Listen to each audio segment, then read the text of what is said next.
नमस्कार दोस्तों, स्वागत है आपका हमारे YouTube चैनल अभव्य वर्ल्ड में। आज की इस वीडियो में हम आपके लिए गणगौर की पौराणिक कथा लेकर आए हैं।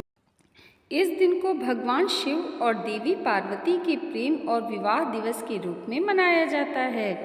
अलगाव के कई दिन और महीनों के बाद देवी पार्वती भगवान शिव के साथ फिर से आए थे।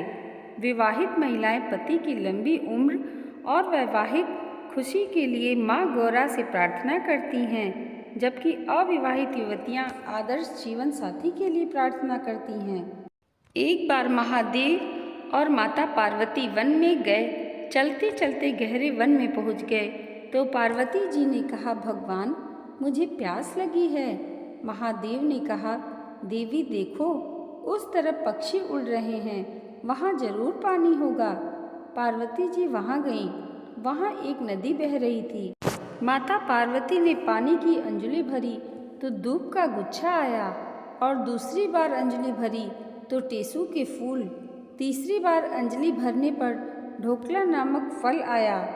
इस बात से पार्वती जी के मन में कई तरह के विचार उठे, पर उनकी समझ में कुछ नहीं आया।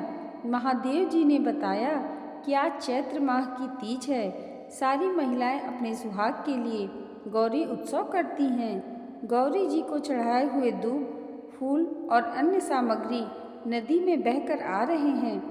पार्वती जी ने महादेव जी से विनती की कि हे स्वामी, 2 दिन के लिए आप मेरे माता पिता का नगर बनवा दें, जिससे सारी स्त्रियां यहीं आकर गणगौरी के व्रत उत्सव को करें और खुद ही उनको सुहाग बढ़ाने वाला आशीर्वाद दूं।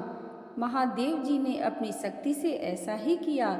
थोड़ी देर में स्त्रियों का झुंड आया तो पार्वती जी को चिंता हुई और महादेव जी के पास जाकर कहने लगी, प्रभु मैं तो पहले ही वरदान दे चुकी हूँ, अब आप दया करके इन स्त्रियों को अपनी तरफ से सौभाग्य का वरदान दें।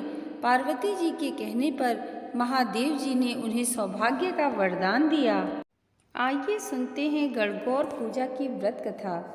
गणगौर कथा के अनुसार एक बार भगवान शिव, पार्वती माता और नारद जी साथ में भ्रमण के लिए निकले और चैत्र शुक्ल तृतीया के दिन एक गांव पहुँचे। उस गांव की गरीब महिलाओं को जब उनके आने की खबर मिली तो वो थाल में हल्दी और अक्षत लेकर उनके स्वागत के लिए पहुँच गईं। माँ पार्वती उन महिलाओं की निश्चल भावना से प्रसन्न हुई और उन पर सुहाग रस का आशीर्वाद बरसा दिया।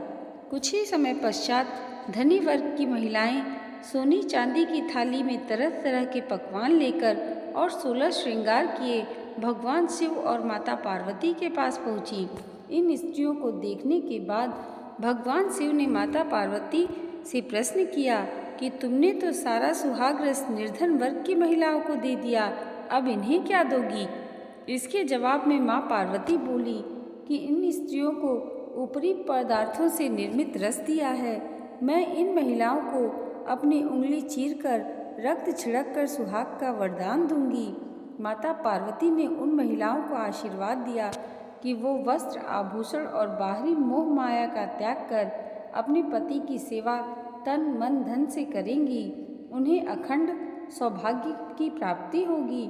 इस घटना के बाद पार्वती माँ भगवान भोलेनाथ से आज्ञा लेकर नदी में स्नान करने चली गईं। माता ने स्नान के बाद बालू से भगवान शिव की मूर्ति बनाई और इसकी पूजा की। भोग लगाकर तथा प्रदक्षिणा करके 2 कण का प्रसाद ग्रहण किया और माथे पर टीका लगाया। इस पार्थिव लिंग से शिव जी स्वयं प्रकट हुए और उन्होंने माता पार्वती को वरदान दिया कि आज के दिन जो महिलाएं मेरा पूजन करेंगी और तुम्हारा व्रत करेंगी, उसका जीवन साथी चिरंजीवी रहेगा और मोक्ष की प्राप्ति होगी। दोस्तों, यह है अमर सुहाग और सौभाग्य देने वाली गणगौर की व्रत कथा।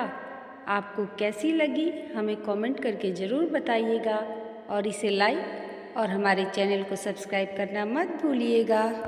धन्यवाद।